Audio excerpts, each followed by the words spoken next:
Humanity stands at a precipice. Beyond our blue marble, an unseen wealth awaits.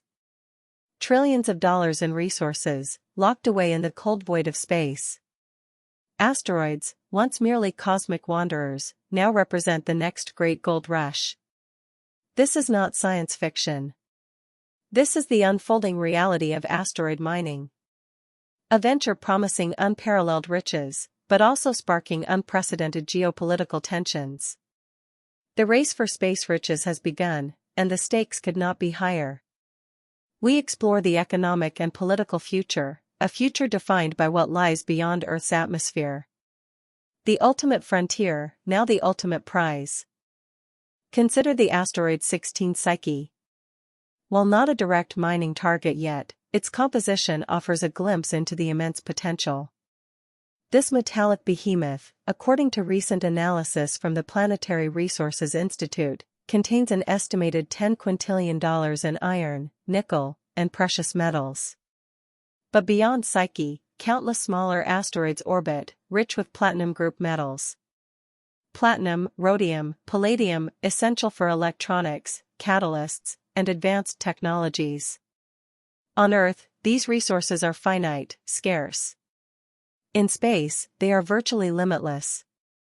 The implications for our global economy are staggering, promising a future of abundance, or perhaps unprecedented scarcity. Beyond platinum, asteroids harbor vast quantities of rare earth elements. Neodymium, europium, dysprosium, vital components in everything from smartphones and electric vehicle batteries to advanced military guidance systems. Current terrestrial supplies are largely monopolized, creating critical vulnerabilities in global supply chains. Mining asteroids could shatter this dependency, decentralizing control and democratizing access to these essential materials. The strategic importance cannot be overstated. Reports from the Global Resource Council indicate that even a single, medium-sized asteroid could yield more rare earths than all terrestrial mines combined for decades. This shift would redefine economic power. While metals capture the headline, another resource is perhaps even more critical: water ice. Asteroids and comets contain billions of tons of frozen water. This isn't just for drinking. Water can be split into hydrogen and oxygen, propellants for spacecraft, enabling deeper space exploration and further mining missions. It's the ultimate enabler, transforming space exploration from an Earth-dependent enterprise into a self-sustaining ecosystem. The International Space Development Alliance estimates that in-situ resource utilization of water could reduce launch costs by 90%, opening the cosmos to unprecedented expansion. Water is the oil of the new space age. This isn't theoretical. Companies are already positioning themselves. Early pioneers like Planetary Resources and Deep Space Industries may have faltered, but their legacy fuels a new generation.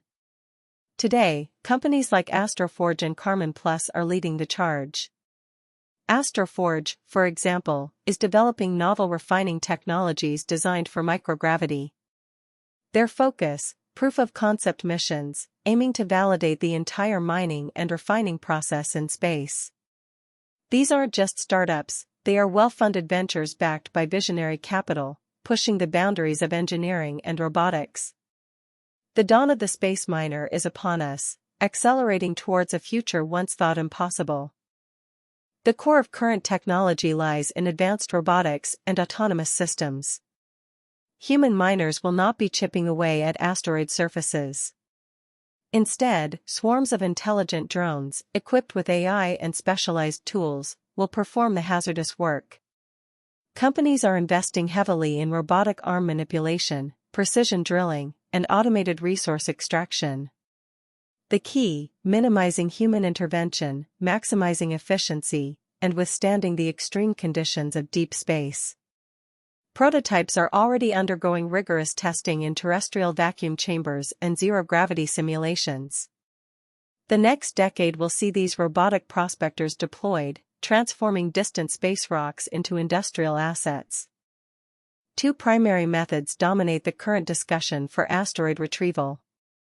The first involves bringing smaller, resource-rich asteroids directly into Earth orbit or lunar orbit for processing. This minimizes the complexity of in-situ refining but demands immense propulsion capabilities. The second method, more ambitious, focuses on in-situ processing, extracting and refining materials directly at the asteroid, then transporting only the concentrated raw materials back. This requires sophisticated, self-sufficient deep space factories.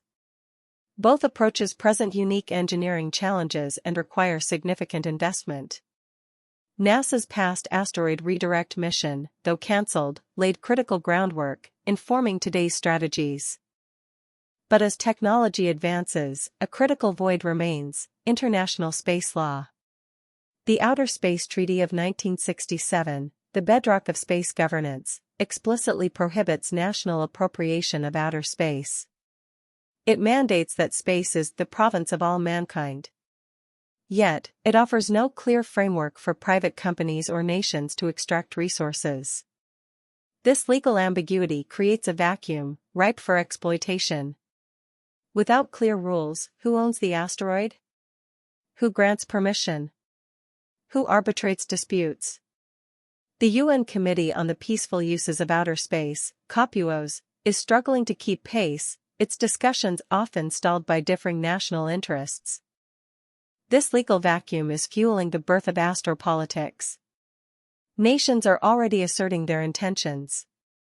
In 2015, the United States passed the Space Act, granting U.S. citizens rights to own and sell space resources they obtain.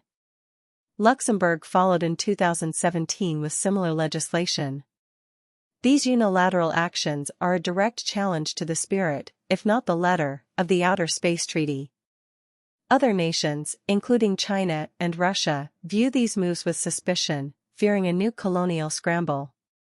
The global chessboard is expanding, not just to the moon, but to the asteroid belt itself. The game of nations now extends beyond Earth. The core tension is clear: resource control versus common heritage. Developing nations fear being shut out, while resource-rich nations seek to secure their economic futures. China's ambitious lunar and deep space programs are seen as a strategic play to establish a foothold. Russia maintains its strong skepticism of private ownership, advocating for a more internationally regulated approach. The European Space Agency, through its Space Resources Initiative, seeks to balance innovation with sustainability and equitable access. This isn't just about rocks, it's about power, influence, and the distribution of unprecedented wealth in the coming centuries. Without clear, universally accepted international law, the potential for conflict is very real. Imagine a scenario: a private corporation, backed by a superpower, claims a high-value asteroid. Another nation, or even a rival corporation, disputes the claim. How is it resolved? On Earth, we have centuries of maritime and territorial law. In space, these precedents are nascent, untested. The sheer value of these resources makes stakes astronomically high. Experts at the Space Security Foundation warn that the vacuum could lead to orbital skirmishes, non-lethal, but disruptive actions to block access or damage equipment. Further complicating matters are dual-use technologies. The same propulsion systems, robotics, and surveillance capabilities used for mining can be adapted for military applications. A powerful space tug designed to move an asteroid could also redirect a satellite, or even an opponent's spacecraft. Satellite inspection and repair vehicles could become covert intelligence platforms. The lines blur between civilian and military, peaceful extraction and strategic advantage. This inherent duality demands transparency and verification mechanisms that currently do not exist in any robust international framework. Trust is eroding, replaced by suspicion and strategic maneuvering.